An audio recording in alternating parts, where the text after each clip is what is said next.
The table laughed first. 3 billionaires in tailored suits seated at the best window in the most expensive restaurant in Manhattan, and they had decided that the man serving their wine was the funniest thing in the room. They mocked his uniform. They mocked his shoes. One of them leaned back and said loud enough for the whole floor to hear that some people were simply born to carry other people's plates. Ryan Carter set down the bottle without a word, looked the man directly in the eye, and said something so quiet and so precise that every voice at the table went dead. Vivian Sterling, sitting at the head of that table, did not laugh. She reached into her jacket and placed a card on the white linen.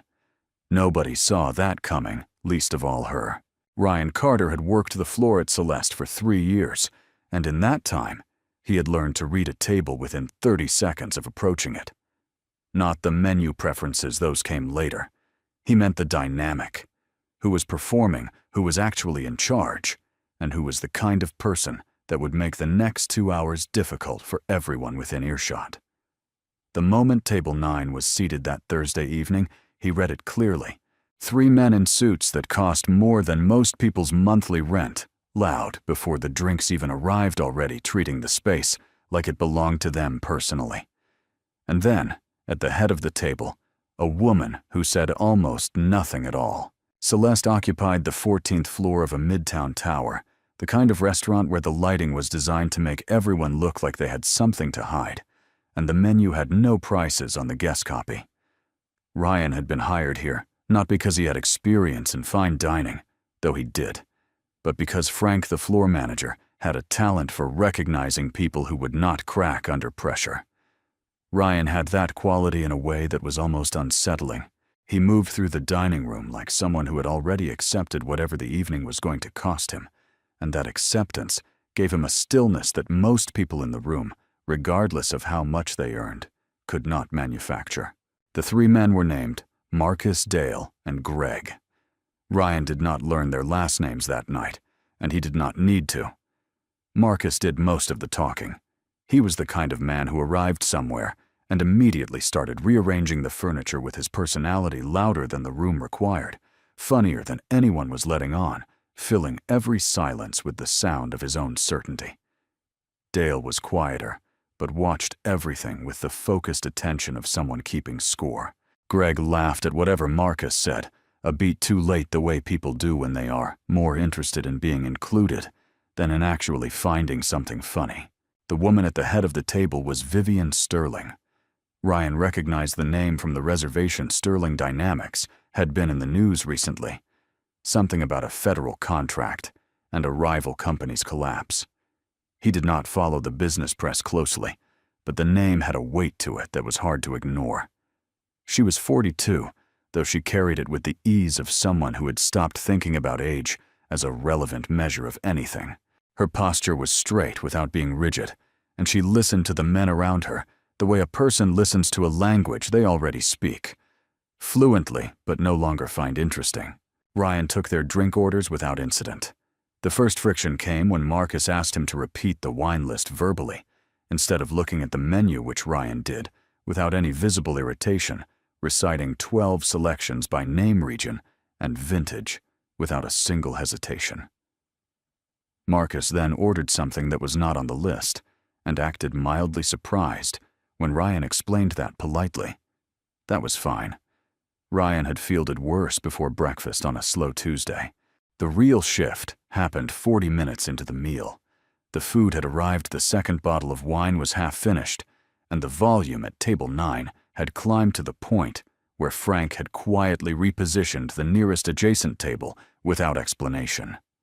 Marcus had started paying more attention to Ryan, not in the way a guest pays attention to a server they are pleased with, but in the way someone eyes a prop they are thinking about using. He started with small things, a comment about the uniform, a remark about the shoes. Ryan's dress shoes were clean and polished, but they were not new, and Marcus had the kind of eye that could identify the age of footwear the way a jeweler identifies a stone. He said something to Dale about men who spent their whole lives carrying other people's food, and whether that took a special kind of limited ambition or just a limited imagination. Ryan refilled the water glass at the far end of the table and said nothing. Dale laughed. Greg laughed louder. Vivian picked up her wine glass and looked at something out the window with an expression that gave away absolutely nothing. Marcus grew more comfortable in the silence.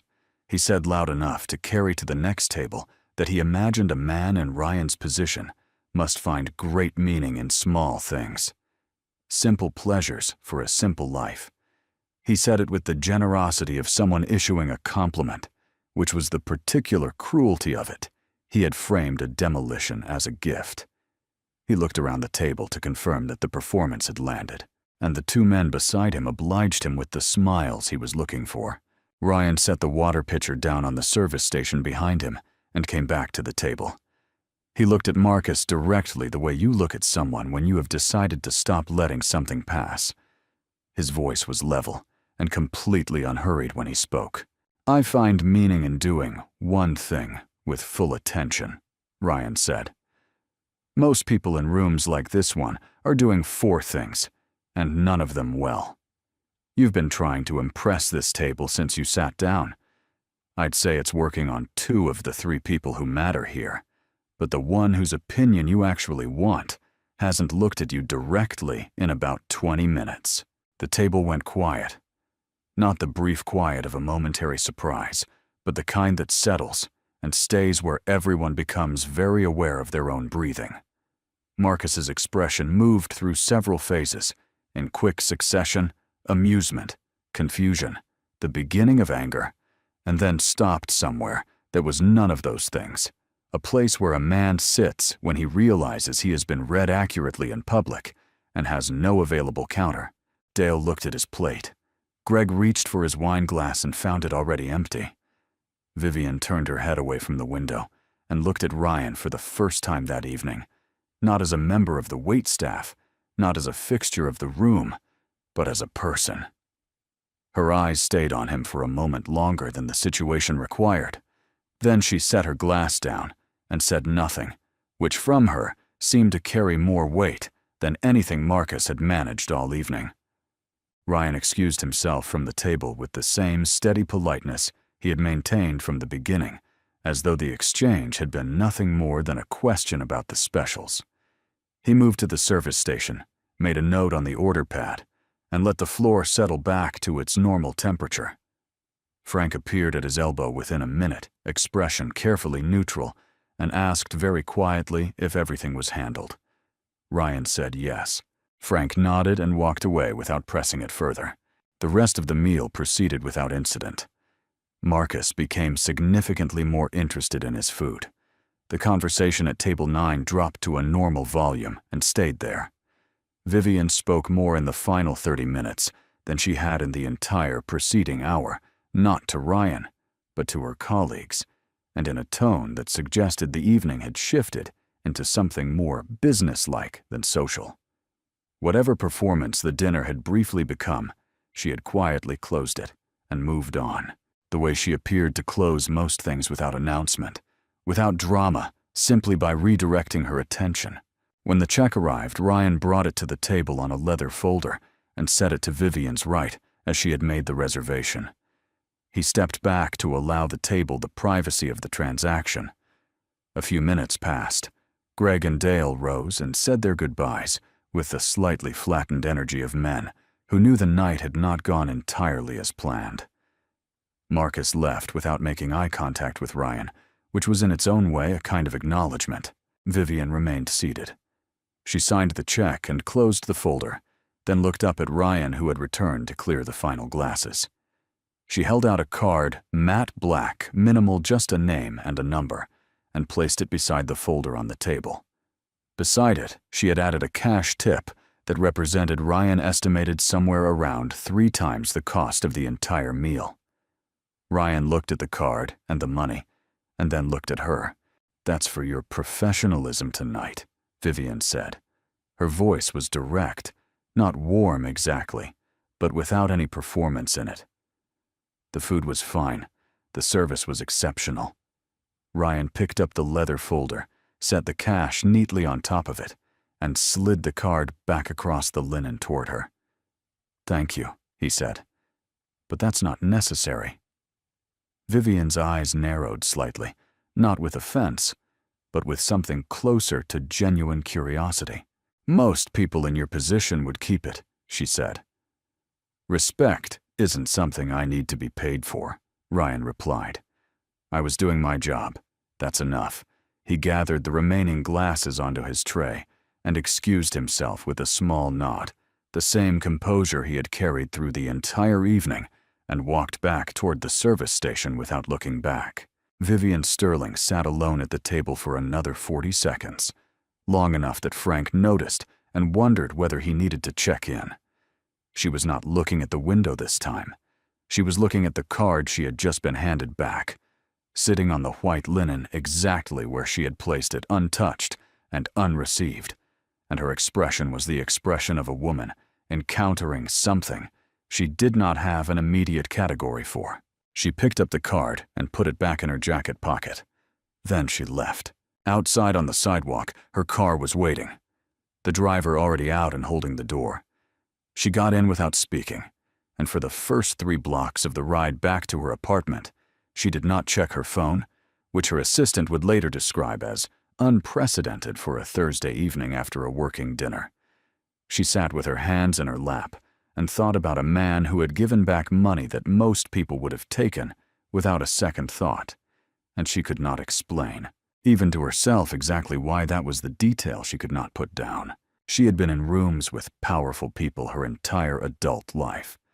She had negotiated contracts worth hundreds of millions of dollars. She had been dismissed, underestimated, tested, and ultimately proven right so many times that proving herself had stopped feeling like anything in particular. She was not a woman who was easily impressed, and she was certainly not a woman who was easily unsettled. But something about the way Ryan Carter had said, that respect isn't something I need to be paid for, not with anger, not with pride, not with the performance of dignity that people put on when they want to be noticed. Being dignified sat in her chest like a stone she could not identify the shape of. She had heard people say principled things before. She had watched people perform principle in front of an audience. What she had not often seen was a man exercise it quietly, in a direction that cost him something real, with no one watching who would remember it favorably. She told herself it was curiosity. She told herself she found the behavior professionally interesting, the kind of self-possession that was genuinely rare at any income level. She told herself she might even know a use for someone with that kind of composure.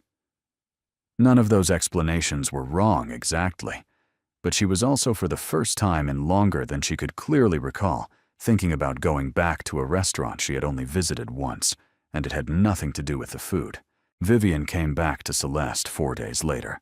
She made a reservation under her own name, which Frank noted with the careful neutrality of someone who had worked in hospitality long enough to recognize when a guest's return meant something beyond the food. She was seated at a different table, smaller, by the window on the east side, and she came alone, which was unusual enough that the hostess mentioned it to Frank before the first course was ordered. Ryan took her section that evening. He greeted her the way he greeted every guest, by name, without ceremony, with the kind of attention that made people feel noticed without feeling studied. Vivian ordered simply. She did not manufacture reasons to extend the interaction. She ate, she read something on her phone between courses, and she left a standard tip, the kind that said nothing in particular. But she came back the following Tuesday. And again, the Thursday after that. By the third visit, Frank had stopped pretending he hadn't noticed. He said nothing to Ryan directly. Frank was not a man who narrated the obvious, but he began assigning Ryan to Vivian's section, as a matter of course, the same way you adjust a room for a guest who has quietly made their preferences known without ever stating them aloud. Ryan noticed, of course. He was not oblivious, and Vivian Sterling was not someone who blended into a room. What he noticed more than her presence, though, was the pattern of it. She did not flirt. She did not manufacture reasons to linger. She asked him occasional questions about the menu, about the restaurant's history. Once about a painting on the far wall, that had been there since before Ryan's time, and the questions were genuine, the kind that came from actual curiosity rather than from the need to create a connection by performing interest. That was the thing he could not fully dismiss. She was not pretending to be interested. She simply was. He kept his distance anyway. Not coldly, Ryan was not built for coldness, but with the deliberate steadiness of a man who had learned that proximity to a certain kind of person had costs that did not always become visible until the bill arrived. He had been in a world where Vivian Sterling's world intersected with his own once before, and he knew how those stories ended. He knew the geometry of it, the way ambition and money and the desire to fix things in other people could look, from a certain angle almost exactly like affection. On her 5th visit, Vivian arrived with a colleague, a woman named Patricia. Sharp-looking, clearly an attorney, by the way she held her posture and her menu simultaneously, and the dinner was clearly a working one. Ryan served the table efficiently and without intrusion. But at the end of the meal, when Patricia had excused herself and Vivian was waiting for the check, she said without preamble that she had done some reading. Ryan waited. She said that Hartwell Technologies had been a genuinely interesting company, and that the decision to liquidate the founder's stake at the moment he did must have been a difficult one. Ryan's expression did not change in any way that was visible from more than 2 feet away. He asked if she would like anything else before he brought the check. Vivian looked at him for a moment, then said, "No thank you," and let it go. That was how Ryan learned that she knew. Not the version of him that existed in the dining room at Celeste, the composed man in the slightly worn dress shoes who could recite 12 wine selections without blinking, but the version that existed in archived press releases and old tech publication databases. The version that had, at 31, co-founded a software company that had briefly been described in one industry newsletter as one to watch. The version that had, 3 years later, sold his entire stake at a significant loss during a period of acute financial and personal crisis, walking away from something that had gone on to become modestly successful under new ownership, which was the particular kind of outcome that had no clean name for how it felt. He had not told anyone at Celeste about that history. Not Frank, not the other servers, no one. It was not a secret he defended carefully, he simply did not offer it, because the story told in any direction had a way of becoming either a tragedy or a cautionary tale, and he was not interested in being either of those things in a room where he still had work to do. Vivian came back the following week. This time she was direct. Over coffee after a working dinner for 3, once her guests had left, she told Ryan that she had a position at Sterling Dynamics, that she believed he was qualified for a client relations role that was less about sales and more about managing high-value relationships with the kind of composure he had clearly not lost. She said it without condescension. She said it the way someone makes an offer they consider fair and are prepared to hear declined. Ryan said he appreciated the thought. Then he said no. Vivian asked why. Ryan told her plainly that he was not looking to be someone's project. He said it without heat, but he said it clearly. And Vivian had the quality of a person who heard what was actually being said, rather than just the words in front of it. She did not push. She finished her coffee and left, and this time the space between them had a different texture, not hostile, but honest, in a way that the previous weeks had only been approaching. She came back anyway. Not immediately, not the next week, but 2 weeks later, and this time she did not bring colleagues or make any professional overtures. She sat at her usual table by the east window and ordered dinner and ate it the way someone eats when they are genuinely hungry and not performing the act of dining. When Ryan refilled her water glass, she said almost to herself that she had not had a meal she actually tasted in about 4 days, and she wasn't sure when that had started happening. She did not say it to him specifically. She said it the way people sometimes say things out loud that they have been thinking privately for too long and it requires an audience only because the thought has finally run out of room. Ryan set the pitcher down and came back to check on the table a few minutes later. He asked how the fish was. She said it was perfect. He said he was glad and moved to the next table.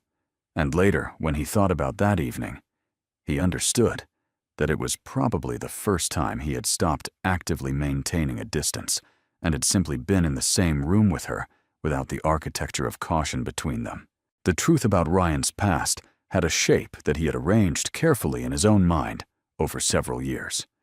He had made a decision during a period when circumstances had demanded something concrete and immediate, when the ground under everything he had built had shifted in ways that left no good options, only less damaging ones.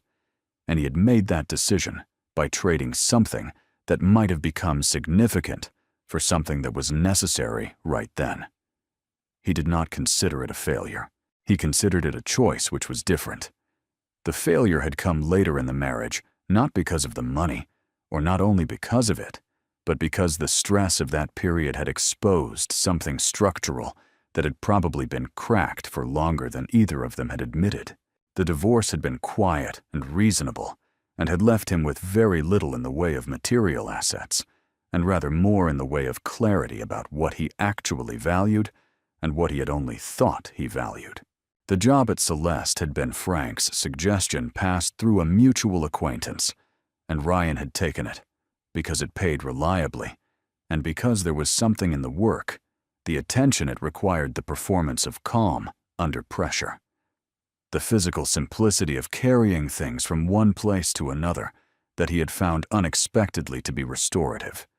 He was not embarrassed by it. He was not waiting for something better. He was doing the thing in front of him with the full weight of his attention, which was as far as he could determine the only reliable way he knew to rebuild anything.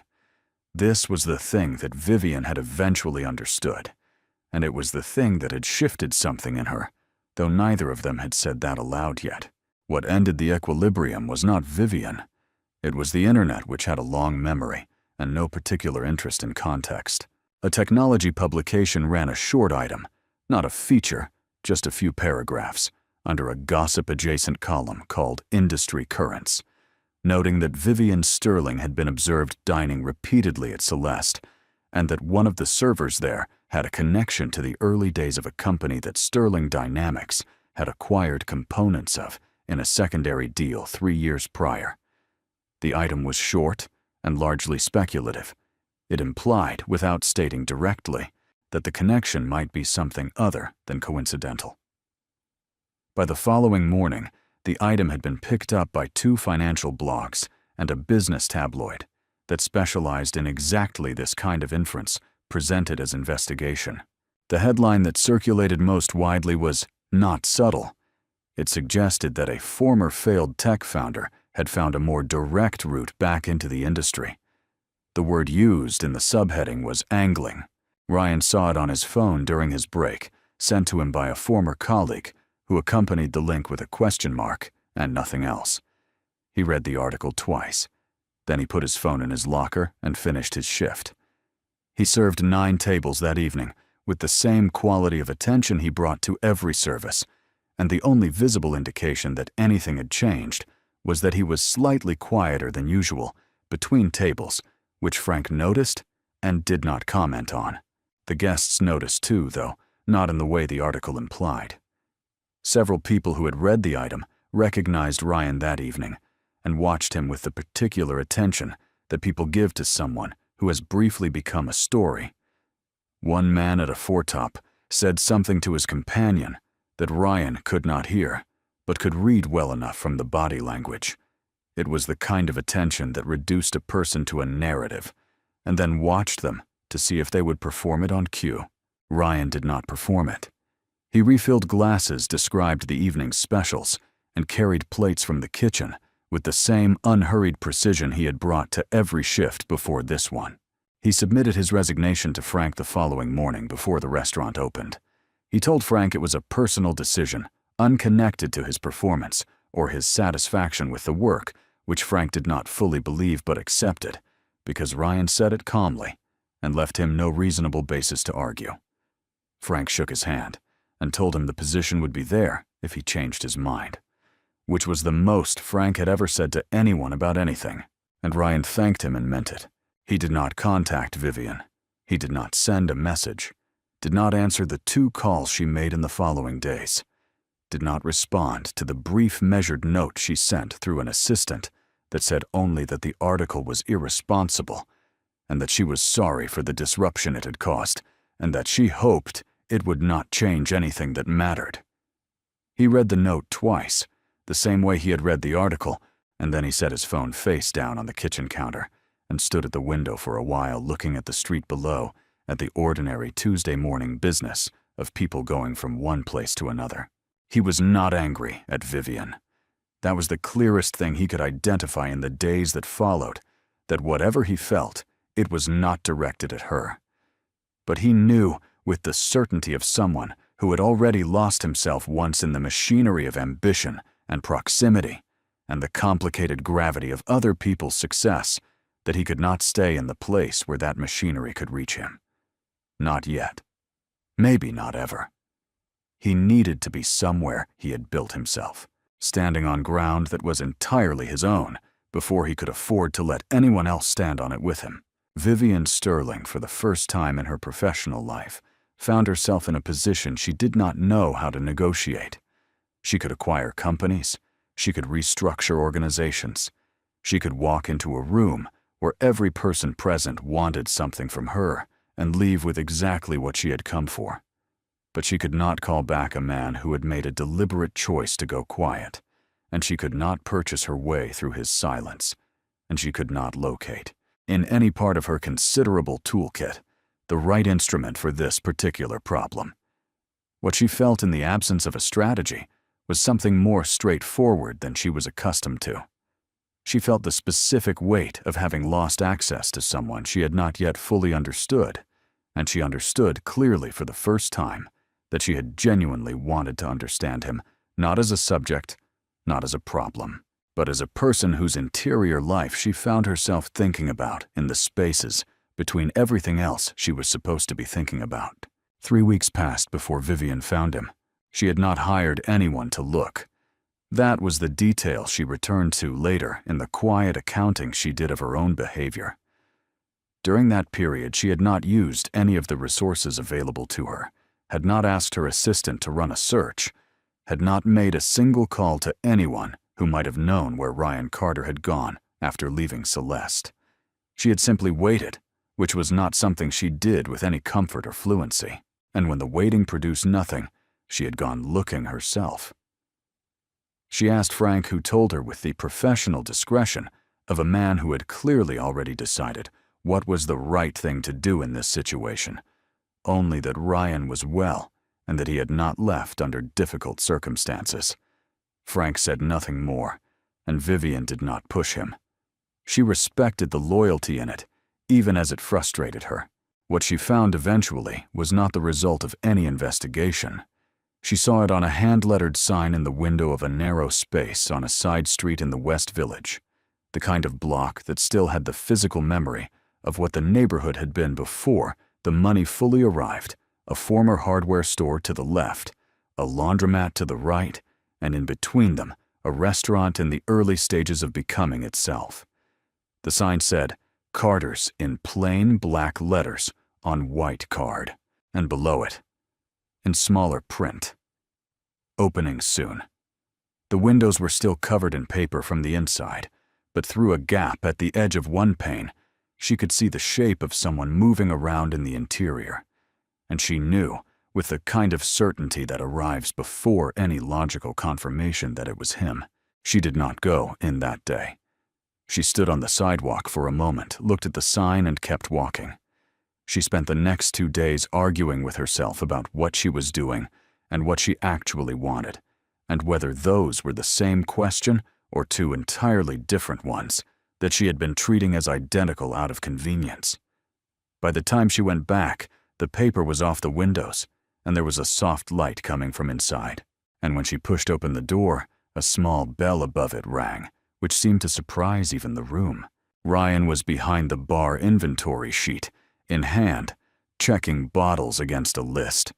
He looked up when the bell rang, and the expression that crossed his face was not surprise exactly. It was more the look of someone whose private calculations had just become suddenly relevant. He set down the inventory sheet and waited. Vivian walked to the bar and sat down on one of the stools. She did not have her assistant with her. She did not have a driver waiting outside. She had taken the subway, which she had not done in several years, and had gotten turned around once changing trains, which had done nothing for her composure, but had at least given her time to decide what she was going to say. She looked at the space around her, the clean lines of it, the simple tables, the bar with its unhurried arrangement of bottles, the light coming through the front window at an angle that made the whole room feel considered rather than decorated. And she said that it looked good. She meant it. Ryan thanked her. He asked if she wanted something to drink. She said coffee if he had it. He did, and he poured it and set it in front of her without ceremony, and for a while neither of them said anything that required an answer. The street outside moved at its own pace. A truck made a delivery 2 doors down. Someone walked past with a dog that briefly pressed its nose to the glass before being pulled along. It was Vivian who broke the quiet. She said that she had not come to offer him anything. She said she wanted to be clear about that first, before she said anything else, because she understood that every time she had appeared in his life at Celeste, she had arrived carrying something, a job, an investment, an opportunity wrapped carefully in the language of help, and she recognized now that each of those offerings had been less about what he needed and more about what she was accustomed to doing when she wanted to resolve something that made her uncomfortable. She had treated him like a problem with a solution. She said so plainly the way she stated things in boardrooms when she wanted to establish what was actually true before anyone wasted time pretending otherwise. Ryan listened.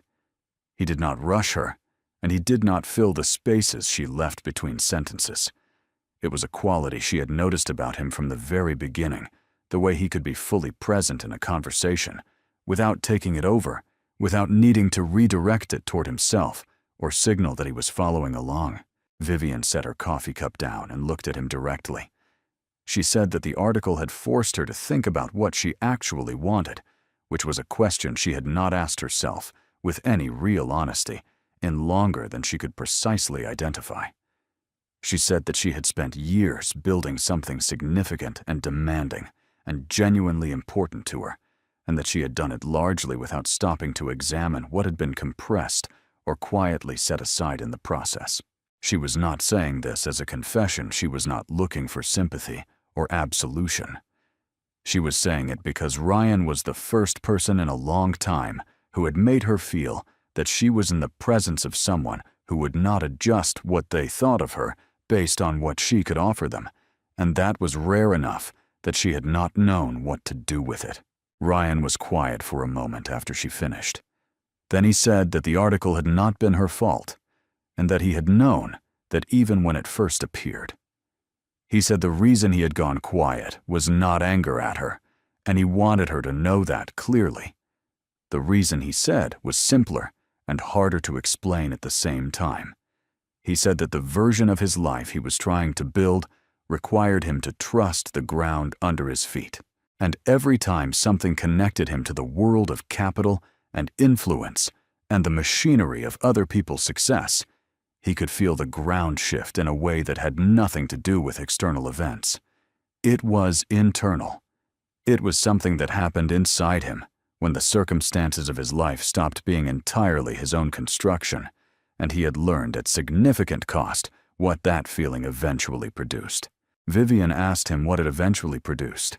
Ryan said a version of himself he did not recognize and could not respect.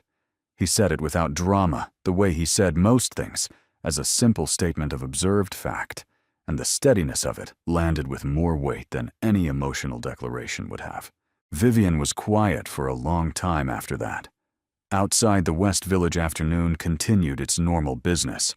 A delivery truck double-parked across the street, 2 people arguing mildly at the corner, a dog sitting with great patience outside a coffee shop 2 doors down. the ordinary texture of a city that did not adjust itself to the significance of any particular moment, and would not have, even if asked. When Vivian spoke again, her voice had dropped the last of the register she used professionally.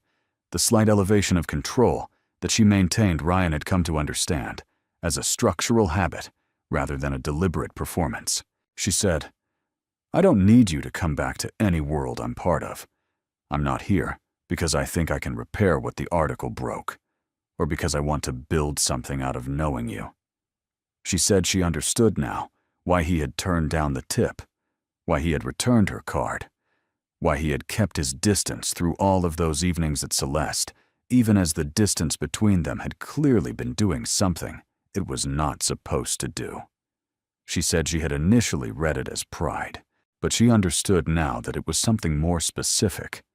It was a man who had decided after losing a great deal that the one thing he would not trade was his own undivided sense of who he was, and that the only reliable way to protect that was to refuse every transaction that might compromise it, regardless of how the transaction was packaged or by whom. Ryan looked at her steadily and said nothing. Vivian said, "I don't need a wealthy man. I don't need someone who exists inside my world or runs parallel to it or can be useful to the things I've already built. What I need, what I haven't had, is someone who makes me want to be a better version of myself. Not a more successful version. Not a more powerful version." She stopped for a moment, and the stopping itself carried something genuine in it.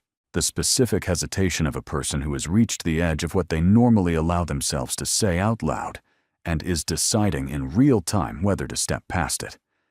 Just better, clearer, more honest about what actually matters. The room was very still.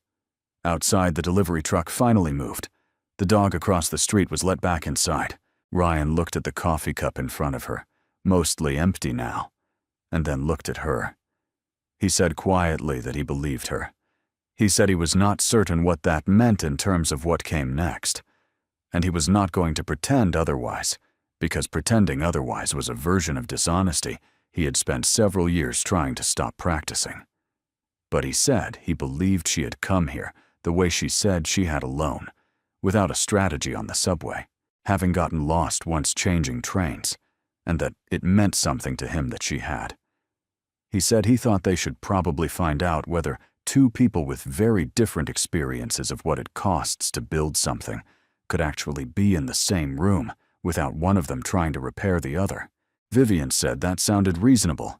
Then she almost smiled, which for her was roughly equivalent to a different person breaking down entirely, and she asked whether Carter's had a menu yet, or whether he was still working on it. Ryan said it was still in progress. She said she had opinions about menus. He said he imagined she did. And for the next hour, in a restaurant that had not yet opened its doors to anyone, they sat at the bar and talked about food and about failure and about the particular quality of starting something from the exact right place, which was the only place Ryan had ever been willing to start from, and the place Vivian was only beginning to understand she had been avoiding. The restaurant opened 6 weeks later on a Tuesday evening without a press release and without a soft launch event, and without any of the trappings of an opening designed to announce itself to people who had not asked.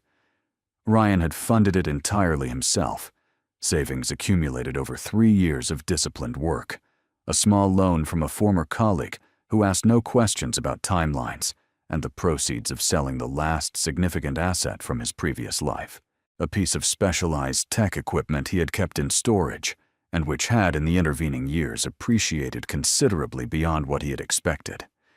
He had not asked Vivian for anything, and she had not offered, and that absence of transaction was the thing that made the whole structure feel solid to him, in a way that nothing he had built before had quite managed. Vivian came on opening night. She arrived on foot in clothes that were expensive, but not conspicuous, and she sat at the table by the front window, the one that had the best sightline to both the bar and the street, and she ordered from the menu he had written and ate the meal he had built, and didn't offer a single professional opinion about any of it. She was there as a guest. Nothing more, and for the first time in longer than she could account for, nothing more felt like exactly enough. A year after that, the restaurant had a 4-month waiting list and a brief mention in a publication that covered the New York dining scene, describing it as one of the most interesting spaces to open in the past several years, a description Ryan found mildly embarrassing and privately accurate. He did not frame the review. He put it in a drawer in the back office and left it there. On a Thursday evening in late autumn, Ryan and Vivian sat at that same table by the front window. The last people in the room after service had finished, and the staff had gone home. The city moved outside the glass, indifferent and continuous the way it always had. There was wine on the table and the remainder of a meal between them, and the conversation moved the way conversations move between people who have stopped performing anything for each other, slowly, without urgency, following whatever thread presented itself without needing to justify where it led. Ryan looked at the room he had built. The bar, the clean lines, the light he had chosen carefully, because light was the thing that changed a space's entire emotional register, and he had spent more time on that decision than on almost any other. It was his. Not in a defensive way, not in the way of someone who had needed to prove ownership to anyone watching, but in the quiet way of someone who had made something that reflected accurately what they believed and how they worked, and what they thought a room should feel like when it was doing its job correctly.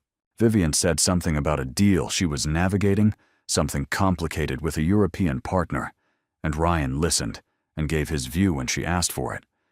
His view was useful to her in the way that the perspective of someone who was not inside her world sometimes was without agenda, without the distortion that came from proximity and shared interest.